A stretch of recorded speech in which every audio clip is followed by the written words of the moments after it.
జగిత్యాల జిల్లాలో దారుణం చోటు చేసుకుంది. బంధాలు అనుబంధాలు ఇవేమీ లెక్క చేయకుండా అన్నదమ్ములు ఒకరినొకరు కొట్టుకొని చంపుకుంటున్నారు. పట్టణంలోని పోచమ్మవాడలో ఆస్తి తగాదాలతో అన్నపై ఇద్దరు చెల్లెళ్లు దాడి చేశారని చుట్టుపక్కల వారు తెలిపారు. దీంతో తీవ్ర గాయాలైన జంగిలి శ్రీనివాస్ను కుటుంబ సభ్యులు ఆసుపత్రికి తరలించారు.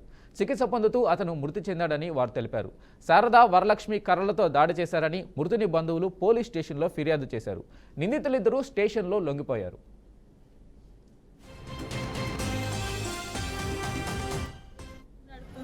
వీలు పెట్టిండు. మా అమ్మ నాన్నకు టిఫిన్ ఇచ్చాను పొద్దుగా 15 సంది మమ్మల్ని తిట్టుకుంటారు. కేసు పెట్టిండ్రు మా మీద. మాకు గింతంత ఇల్లుంటే మాకు కావాలని అయినా మేము తీసుకోమని చెప్పినాం. మా ఆడబిడ్డలు 3 కేసు పెట్టిండ్రు.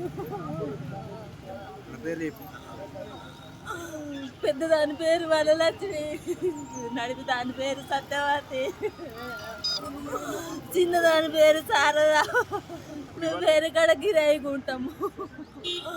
సొంత ఇంట్లో వాళ్ళు ఉంటారు. ఇంటికి టిఫిన్ ఇస్తాను పోయింటికి అంతే. నేను కిరాయికుండా కానీ ఉంటే అది మా ఆస్తి మాకు కావాలి అని కొట్టిండ్రు. ఆస్తి ఇస్తాం పెద్ద మనుషులలో మాట్లాడుకుంటాను ఎన్నిసార్లు చెప్పిన కానీ మేము పెద్ద మనుషులకు రాము, మాకు ఎవరు లేరు చెప్పేటోళ్ళు, మాకు అద్దు, మేము రాము, మాది కావాలి, మాకు ఆస్తి అంటే తీసుకోమన్నాం. అట్లని కానీ 4 పెద్ద మనుషులతో మాట్లాడుకోమని చెప్పినాం. మాట్లాడుకుంటే ఒక్కనాడు నచ్చలేదు.